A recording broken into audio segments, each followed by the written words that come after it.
नमस्ते, आप देख रहे हैं नौ समाचार। मैं हूं आपके साथ विवेक। देश में डीजल पेट्रोल के लगातार बढ़ते दाम ने पूरे देश को जिस तरीके से रुलाया है और रुला रहा है, ये दिन ब दिन बढ़ते दामों के बीच जो है बहुत बुरा हाल है। केंद्र सरकार को इस बढ़ती महंगाई पर घेरा जा रहा है। बाकी देशों में कम दाम में बिक रहे पेट्रोल डीजल से पूरा देश एक ही सवाल कर रहा है कि आखिर ऐसा क्यों है। इस बीच एक राहत की खबर आई है कि बढ़ते दामों के बीच पेट्रोल और डीजल जल्द ही सस्ते होंगे। वित्त मंत्रालय जो है इन दोनों पर एक्साइज ड्यूटी घटाने की योजना बना रहा है। राहत की बात पिछले 3 दिनों से नजर आ रही है, क्योंकि पेट्रोल और डीजल के दामों में किसी भी तरह की कोई भी बढ़ोतरी नहीं हुई है। खबरों के मुताबिक 15 मार्च तक टैक्स घटाने के बारे में फैसला लिया जा सकता है। सरकारी सूत्रों के मुताबिक इस पर जल्द ही फैसला होगा। पिछले 10 महीनों में कच्चे तेल की कीमत में 2 गुना इजाफा हुआ है। इसी तरह से देश में पेट्रोल और डीजल की कीमत इस समय औसतन 92 रुपए से लेकर के 86 रुपए के पार है।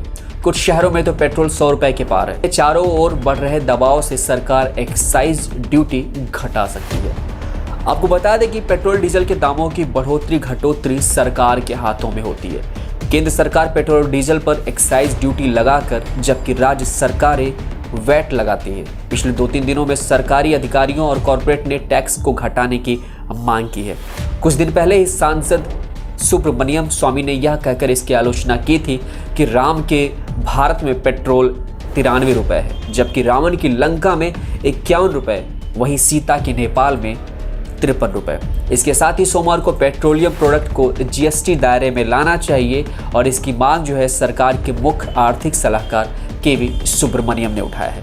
आपको बता दें कि भारत में पेट्रोल और डीजल की कीमतों पर 2 गुना टैक्स लगता है। केंद्र सरकार ने पिछले 12 महीनों में 2 बार एक्साइज ड्यूटी बढ़ा दी है। सरकार लोगों को कच्चे तेल की कीमतों में गिरावट का फायदा देने के बजाय खुद रेवेन्यू बढ़ाने पर फोकस कर रही है। बढ़ती दामों के बीच में केंद्र सरकार घिरती हुई नजर आ रही है। इस बीच वित्त मंत्रालय इस संबंध में कुछ राज्यों से भी चर्चा कर रही है कि वे टैक्स घटा दें।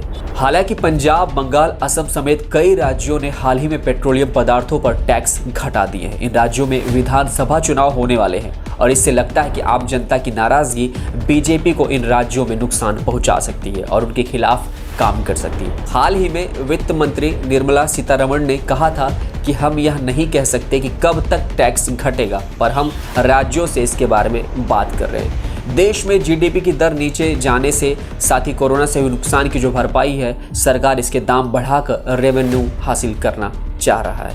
बीते साल में यानी कि 31 मार्च 2020 को खत्म हुए वित्त वर्ष में केंद्र और राज्य सरकार ने पेट्रोलियम सेक्टर से 5.56 लाख करोड़ रुपए का रेवेन्यू हासिल किया था, जबकि अप्रैल से दिसंबर 2020 के बीच ये रेवेन्यू 4.21 लाख करोड़ रुपए का था। यह तब हुआ जब पेट्रोलियम की मांग कम थी। महंगाई और इस बीच दामों की गिरावट से कितनी बड़ी राहत की खबर है और कितने दिनों तक ये राहत देकर बीजेपी जनता को लुभाएगी। अपनी राय हमें कमेंट सेक्शन में देना ना भूलें। साथ ही इस वीडियो को लाइक और शेयर भी करें। फेसबुक, इंस्टाग्राम, ट्विटर पर नौ समाचार को फॉलो करें। देश दुनिया की तमाम खबरों के लिए देखते रहिए नौ समाचार, बेबाक खबर हर समय। धन्यवाद।